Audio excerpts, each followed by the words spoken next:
আজ বাজারে গিয়েছিলাম বাজার করতে। গিয়ে দেখি দূরে অনেকগুলো আম একসাথে রাখা। আমগুলোর উপরে সাইনবোর্ড দিয়ে লেখা ল্যাংড়া আম। তখন আমি ইমোশনাল হয়ে গেলাম।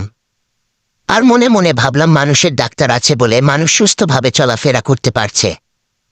যদি আমের ডাক্তার থাকত, এই নিষ্পাপ আমগুলোও মানুষের মতো খেলাধুলা হাঁটাচলা করতে পারত। তারপর পাশে দেখি এক আমওয়ালা মামা ভেনে করে আম বিক্রি করছেন।